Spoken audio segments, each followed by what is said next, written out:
Imagine for a moment you're directing a movie. You've got a huge, crowded scene in front of you, and you need a way to tell your audience exactly where to look. How do you point their attention to the right spot? Language works a lot like a camera. The words we choose act as lenses that direct a viewer's focus. The most basic tool we use to point that camera is a word called a noun. A noun is a label we use to point out a person, a place, an animal, or a thing. But not all nouns do the exact same job. Depending on the word you pick, your camera might take a sweeping wide shot, or it might zoom all the way in for a tight close-up. Understanding how to switch between these two lenses is how we control exactly what our audience sees. Sometimes we want the wide shot. We want to look at a broad category without focusing on any one specific part. Words that do this are called common nouns.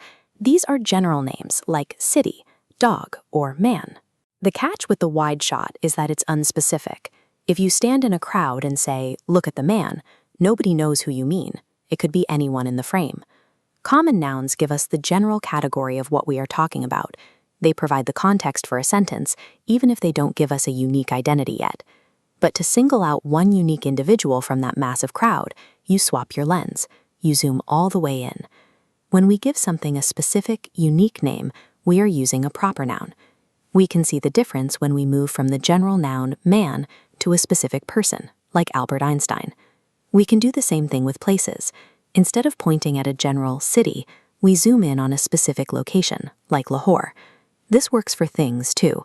We can trade the general category of car for a specific brand identity, like a Honda.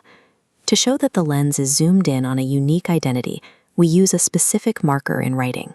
We always start a proper noun with an uppercase letter, no matter where it appears in a sentence. Those capital letters act as visual flags.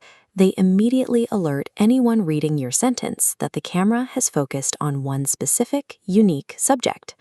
Let's test your new grammar lens on a single sentence. See if you can spot the wide shots and the close-ups here. The boy likes to read a book about Albert Einstein.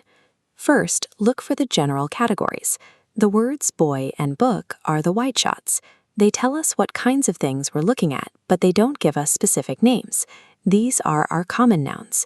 Now, look for the visual flags. The capital letters in Albert Einstein tell us the lens has zoomed in on a specific person. That makes it a proper noun. We use this lens every day. A dog is common, Ginger is proper. A doll is common, Barbie is proper. A phone is common, an iPhone is proper. Common nouns describe the general category, and proper nouns name the specific identity.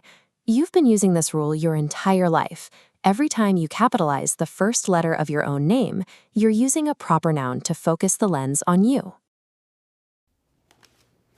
Thank you for watching. Don't forget to like, share, and subscribe. Goodbye.